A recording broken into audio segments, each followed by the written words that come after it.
যারা বলেন শত্রুতা বলে কোনো জিনিস নেই, তারা হয় মিথ্যাবাদী অথবা পাগল। জি কোনো আপনার ভিতরে একটা আদর্শ আছে, জি সেই আদর্শকে কেউ ধ্বংস করছে, তার ক্ষতি করছে, আপনার আদর্শকে মিথ্যা বলে প্রমাণ করার চেষ্টা করছে, অথচ আপনার ভিতরে তার প্রতি কোনো বিকার নেই, আপত্তি নেই, আপনি তার প্রতি কোনো ক্ষোভই নেই। কেউ সত্যকে অস্বীকার করছে, হ্যাঁ, আপনি সেই মিথ্যার পক্ষে যাচ্ছে। হ্যাঁ, মিথ্যার পক্ষে যাচ্ছে, আর আপনার ভিতরে ক্ষোভ নেই, আপনি হয় পাগল আর নইলে মিথ্যাবাদী। জি এর তৃতীয় কিছু হওয়ার কোনো সুযোগ নেই। এই জন্য ইসলাম যেটা বলে আল্লাহর জন্য শত্রুতা, অর্থাৎ যে আল্লাহ, ইসলাম কি বলে, ইসলাম যে আদর্শের কথা বলে, ন্যায় বিচারের কথা বলে, ইনসাফের কথা বলে, আদালতের কথা বলে, এবাদতের কথা বলে, সততার কথা বলে। তো যাই হোক, এটা সাধারণভাবে আমাদের দর্শকদের বিষয় নয়। আমাদের দর্শকদের যেটা সাধারণত মোমেন মুসলিম দিনদার মানুষেরা আমাদেরকে দেখেন। তো এখানে আমরা কি করে আল্লাহর জন্য ভালোবাসাটা অর্জন করব। আরও গুরুত্বপূর্ণ বিষয় হলো কি করে এই যে মুসলমানকে দুশ্মন মনে করছি জাগতিক স্বার্থে, আল্লাহকে অস্বীকার করে, অর্থাৎ তার ভিতরে আমি দেখতে পাচ্ছি যে আল্লাহর প্রতি মহব্বত বিদ্যমান, আল্লাহর ইত্তেবা বিদ্যমান, রাসূলুল্লাহ সাল্লাল্লাহু আলাইহি ওয়াসাল্লাম ইত্তেবা বিদ্যমান, তারপরেও এটাকে ইগনোর করে আমি তাকে দুশ্মন ভাবছি। এমনকি যিনি এরকম আল্লাহ এবং তার রাসূল মানেন না, তার চেয়ে বেশি দুশ্মন ভাবছি, এটা যে আমাদের ইমান বেঈমান করে দিচ্ছে, এটা আমাদের সচেতন হওয়া দরকার। তা আমরা বলছিলাম যে আল্লাহর প্রতি, আল্লাহর জন্য ভালোবাসাই ঈমান। এ ব্যাপারে কয়েকটা হাদিস আমরা গত পর্বে আলোচনা করেছি। আরেকটা হাদিসে আল্লাহ রাসূল সাল্লাল্লাহু আলাইহি ওয়াসাল্লাম বলছেন, মান আ'তা লিল্লাহি ওয়া মানা'a লিল্লাহি ওয়া আহাব্বা লিল্লাহি ওয়া আবগাদা লিল্লাহি ফাকাদ ইসতাকমালা আল ঈমান। হাদিসটা সহিহ, আমাদের সুনান গ্রন্থ সময় আসছে। যে ব্যক্তি দেবেও আল্লাহর জন্য, দেওয়া বন্ধও করবে আল্লাহর জন্য, ভালোবাসবে আল্লাহর জন্য, অপছন্দও করবে আল্লাহর জন্য, এই চারটে গুণ যার ভিতরে আছে, সে ব্যক্তির ঈমান পূর্ণতা পেয়েছে। আসলে এই পূর্ণতা কেন? অর্থাৎ আমার অন্তরে, আমাদের হাত পার যেমন হারকত আছে, মুভমেন্ট আছে, অন্তরের কিন্তু মুভমেন্ট আছে। অন্তরের মুভমেন্ট, হাত পার মুভমেন্টটা আমরা ব্রেন দ্বারা নিয়ন্ত্রণ করি, অন্তর অত সহজে নিয়ন্ত্রণ হয় না। এটা আমাদের, এটার প্রতি পরিপূর্ণ নিয়ন্ত্রণ, আমার অবচেতন যখন আমার পরিপূর্ণ নিয়ন্ত্রণ হবে, তখনই বুঝতে হবে আমার ঈমানটা পূর্ণ হয়েছে। আমাদের ভালোবাসার অনুভূতিগুলো অনেকটা আমাদের ইচ্ছার বাইরে, অবচেতনে চলে যায়। আমাদের অনুভূতিগুলো যদি, আমাদের আত্মার মনের মুভমেন্টগুলোও যদি আল্লাহর জন্য হয়, তাহলে বুঝতে হবে হ্যাঁ আমার ঈমান পূর্ণ পেয়ে হয়েছে। তার মানে আমি কোনো ব্যক্তিকে ভালোবাসার আগে, কোনো ব্যক্তিকে অপছন্দ করার আগে আমি তার ভিতরে আল্লাহ দেখব। আমার বিরুদ্ধের লোক, আমার বিরোধী দলের লোক, আমার বিরোধী মতের লোক আমার পছন্দ করে না, আমাকে কখনো সাহায্য করে না, কিন্তু তার ভিতরে আমি আল্লাহ দেখতে পাচ্ছি, আল্লাহর কোরআন, রাসূলুল্লাহ হাদিসের আমলগুলো দেখতে পাচ্ছি। আমি তাকে অপছন্দ করতে পারছি না, আমার কষ্ট হচ্ছে তাকে ভালোবাসতে, কিন্তু আমি বলছি সে ভালো। এর নমুনা একটা আপনাকে এখন এই মুহূর্তে মনে পড়লো বলি।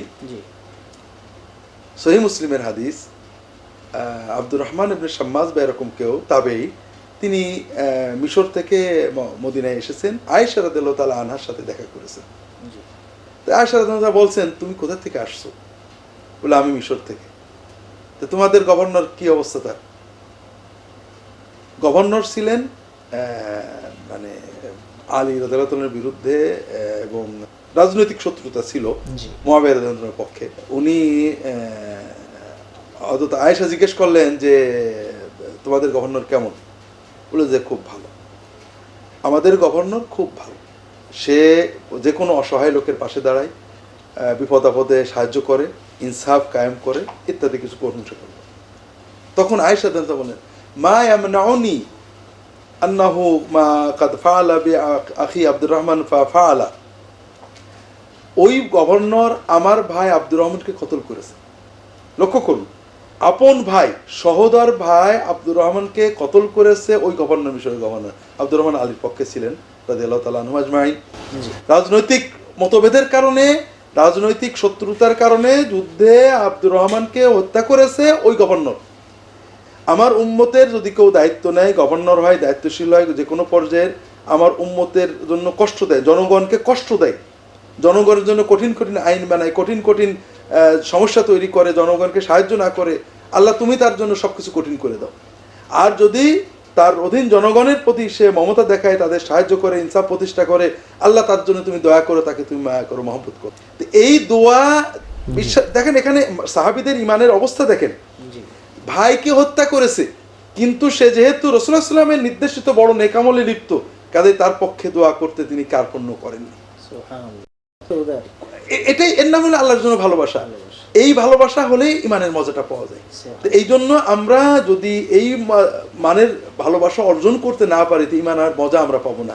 এ ব্যাপারে আরো অনেক হাদিস রয়েছে ইমানের মজা, যেমন আমরা বলেছিলাম আল্লাহর জন্য ভালোবাসাই হলো ইমান, আল্লাহর জন্য ভালোবাসাতে ইমানের মজা পাওয়া যায়, আল্লাহর জন্য ভালোবাসাই বেলায়েত। আলহামদুলিল্লাহ স্যার, আমরা আল্লাহর জন্য ভালোবাসাই বেলায়েত এখান থেকে শুনবো, একটা বিরতি থেকে আসি। আমরা আল্লাহর জন্য ভালোবাসাই ইমান, কয়েকটা হাদিস আমরা আলোচনা করছি, কোরআনের ব্যাপারে আয়াত রয়েছে, আমরা পারলে আবার আসবো। জি এরপর আল্লাহর জন্য ভালোবাসাতেই ইমানের মজা। জি আল্লাহ রসুল সাল্লাল্লাহু আলাইহি ওয়াসাল্লাম বলছেন, মান সাররাহু আন ইয়াজিদা হালাওয়াতাল ঈমান ফালিউহিব্বাল মারআ লা ইউহিব্বুহু ইল্লা লিল্লাহ। যদি কেউ চায় যে সে ইমানের মজা পাবে, ইমানের মজা আছে, এই মজা দুনিয়ার যে কোনো মজা, স্বামী স্ত্রী দাম্পত্য ভালোবাসার মজা, সন্তানের আপত্তি স্নেহের মজা, পিতামাতার ভালোবাসার মজা, সম্পদের মজা, এগুলোর অনেক ঊর্ধ্বে এই যে ইমানের মজা, আনন্দ, অফুরন্ত তৃপ্তি হৃদয়ে, এটা অনুভব করার জন্য রাসূলুল্লাহ সাল্লাল্লাহু আলাইহি ওয়াসাল্লাম বলছেন যদি কেউ চায় যে সে ইমানের মজা পাবে, তাহলে কোনো মানুষকে শুধু আল্লাহ পক্ষ দিয়ে যদি আপনি এই ভালোবাসা অর্জন করতে পারবেন, দেখবেন ইমানের মজা আপনি পেয়ে গেছেন। অন্য হাদিসে রাসূলুল্লাহ সাল্লাল্লাহু আলাইহি ওয়াসাল্লাম বলছেন, সালাতুন মান কুন্না ফীহি ওয়াজাদা বিহিন্না হালাওয়াতাল ঈমান। তিনটে জিনিস যদি কোনো মানুষ অর্জন করতে পারে তাহলে ইমানের মজা পাবে। আইয়াকুন আল্লাহু ওয়া রাসূলুহু আহাব্বা ইলাইহি মিম্মান সিওয়াহুমা। আল্লাহ এবং তার রাসূলকে সবকিছুর ঊর্ধ্বে ভালোবাসতে হবে, এই জায়গায় আর কেউ থাকবে না। এক নম্বর। দুই নম্বর, আইয়ুহিব্বাল মারআ লা ইউহিব্বুহু ইল্লা লিল্লাহ। মানুষকে একমাত্র আল্লাহর জন্য ভালোবাসতে হবে। আমার হৃদয়ের ভালোবাসা, আমার হৃদয়ের আকর্ষণ, যার কথা শুনলে মনটা খুশি হয়, যার কথা মনে হলে মনে তৃপ্তি লাগে, যাকে দেখলে মনটা প্রফুল্ল হয়, এই রকম ব্যক্তিত্ব আল্লাহর জন্য ছাড়া করব না। এই রকম পর্যায়ে যখন যাব, এবং এটা দল নিরপেক্ষ, মত নিরপেক্ষ, গ্রুপ নিরপেক্ষ, তখন আমরা ইমানের মজা পাবো। ওয়াই ইয়াকরাহা ইয়াউদা ফিল কুফরি কামা ইয়াকরাহু আন ইউলকা ফিন নার। আগুনে ফেলে দেওয়া, জীবন্ত তাকে আগুনে ফেলে দেওয়া যেমন অপছন্দ করে, ঠিক তেমনভাবে মানে ইমান আনার পরে কুফুরিতে যাওয়া তার কাছে অপছন্দনীয়। এই তিনটে গুণ যে অর্জন করতে পারবে সে ইমানের মজা পেতে পারবে। আমরা বলছিলাম আল্লাহর জন্য ভালোবাসার এই হালত অর্জন করাটাই হলো বেলায়াতের সর্বোচ্চ পর্যায়, নৈকট্য লাভের, আল্লাহর বেলা আউলি হওয়ার শ্রেষ্ঠ পর্যায়। কারণ অন্য হাদিসে রাসূলুল্লাহ সাল্লাল্লাহু আলাইহি ওয়াসাল্লাম বলেছেন, আল্লাহর প্রিয়তম 7 অলিকে, অর্থাৎ আল্লাহর 7 শ্রেণীর বান্দাকে আরো আল্লাহ কিয়ামতের দিন নিজে ছায়া দান করবে, যেদিন কোনো ছায়া থাকবে না। সবাই সন্ত্রস্ত, সবাই উৎকণ্ঠিত, আতঙ্কিত।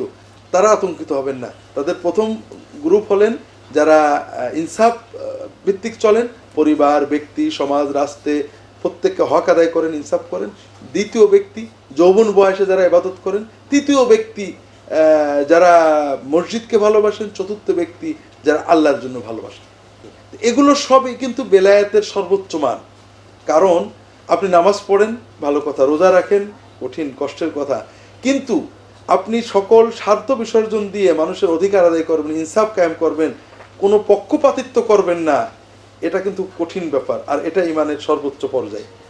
আর এটা যেহেতু বান্দার হকের সাথে সংশ্লিষ্ট, আবার আপনি বয়স হয়েছে আল্লাহর ইবাদত করবেন, এটা কিছুটা হলেও সহজ, কিন্তু যৌবনের উচ্ছলতার ভিতরে আল্লাহর ইবাদত করা কিন্তু কঠিন ব্যাপার। এজন্য এটা বেলায়েতের একটা সর্বোচ্চ পর্যায়। কিন্তু এর কিছু আলামত লাগবে। উনি আবার এটা দলিল দিয়েছেন, লিকাউলিহি তাআলা কুল ইন কুনতুম তুহিব্বুনাল্লাহ ফাত্তাবিউনি। তুমি আল্লাহর ভালোবাসা বলছো, নবীর আশিকে রাসূল বলছো, এর আলামত কি? এর আলামত হলো তুমি কতটুকু ইত্তেবা করছো। তোমার ভিতরে ভালোবাসা, প্রচন্ড ভালোবাসা নবীকে, কিন্তু নবীর কোনো ইত্তেবা অনুসরণ নেই, তার মানে এটা তুমি হয় মুনাফিক, মিথ্যাবাদী, নইলে পাগল, কিছু বুঝোই না ভালোবাসা। এর মানে আমল না করে সম্ভবই না। জি, কারণ ভালোবাসা থাকলে মানুষ পারে না। আপনার ভিতরে ভালোবাসা আছে আল্লাহর প্রতি, আপনি আল্লাহর হুকুম অন্য করে ফজরে ঘুমিয়ে আছেন, এটা সম্ভবই না, অসম্ভব। এই জন্য ইমাম বুখারী প্রথমে এটা আনলেন, এর পরের হাদিসগুলো আমরা আমাদের মূল বিষয়ে নিয়ে যাবে। উনি বলছেন বাবু আলামাতিল হুব্বি ফিল্লাহ, আল্লাহর জন্য ভালোবাসার আলামত লিকাউলিহি তাআলা কুল ইন কুনতুম তুহিব্বুনাল্লাহ ফাত্তাবিউনি। আল্লাহ কোরআন কারীম বলেছেন তোমরা যদি আল্লাহকে ভালোবেসে থাকো তাহলে আমার ইত্তেবা করো, তাহলে আল্লাহর রাসূল সাল্লাল্লাহু আলাইহি ওয়াসাল্লাম ইত্তেবা করো। তাহলে আল্লাহর জন্য ভালোবাসার আলামত কি? ইত্তেবা রাসূল। এটা হলো মানদণ্ড। একটা মানুষের ভিতরে আল্লাহর জন্য ভালোবাসা আছে কিনা, আমি তাকে আল্লাহর জন্য ভালোবাসবো কিনা, এর মানদণ্ড কি? ইত্তেবা রাসূল। যার ভিতরে রাসূল সাল্লাল্লাহু আলাইহি ওয়াসাল্লাম যতখানি আছে তাকে আমরা তত বেশি ভালোবাসবো। ইত্তেবা এখানে কিন্তু আমাদের সমাজে অনেক সময় আছে লোকটা আশেকে রাসূল, কিন্তু মানে সুন্নতের ইত্তেবা নেই। কোরআন কিন্তু যেটা মানদণ্ড দিয়েছে খুব দেখার মতো, মনের ভিতরে থাকার জিনিস নয়, দেখার মতো জিনিসকে মানদণ্ড দিয়েছে যেন আমরা সহজে বিচার করতে পারি। রাসূল সাল্লাল্লাহু আলাইহি ওয়াসাল্লাম ইত্তেবা, এবং সেই ইত্তেবা শুধু টুপিতে নয়, শুধু একটা জিনিসে নয়, ইত্তেবা পারিবারিক জীবনে, সামাজিক জীবনে, রাষ্ট্রীয় জীবনে, তার হাঁটায়, তার চলায়, তার সালাতে, তার সিয়ামে, তার জিকিরে, তার কথায়, যার ভিতরে যত বেশি ইত্তেবা রাসূল আসে সাল্লাল্লাহু আলাইহি ওয়াসাল্লাম, সে তত বেশি আল্লাহর মহব্বত করে, আল্লাহর জন্য মহব্বত করে, এবং তাকে তত বেশি আল্লাহর জন্য মহব্বত করতে হবে। এইটা প্রমাণ করার পরে ইমাম বুখারী কয়েকটা হাদিস এনেছেন। হযরত আনাস থেকে, হযরত জাবের থেকে, সম্ভবত 3-4 জন সাহাবী থেকে কয়েকটা হাদিস এনেছেন। রাসূলুল্লাহ সাল্লাল্লাহু আলাইহি ওয়াসাল্লামের কাছে একজন এসে বলছে, ইয়া রাসূলুল্লাহ আরাআইতা রাজুলা ইউহিব্বুল কওমান ওয়া লাম ইয়াবলুগ ইলাইহিম।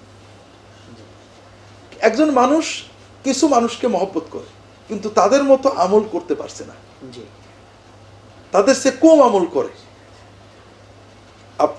আমি মহব্বত করি একজন খুব দিনদার মানুষকে যার ভিতরে ইত্তেবা রাসূল, আগে কিন্তু ইমাম বুখারী আলামতটা দিয়ে দিয়েছেন, ইত্তেবা রাসূল শতভাগ, তার জিকির নবীজির মতো, তার সালাত নবীজি সাল্লাল্লাহু আলাইহি ওয়াসাল্লামের মতো সবকিছু, কিন্তু আমি পুরোটা পারছি না, কিন্তু তাকে খুব আমার ভালো লাগে, তা মনে হয় তার মতো হয় কিন্তু পারি না।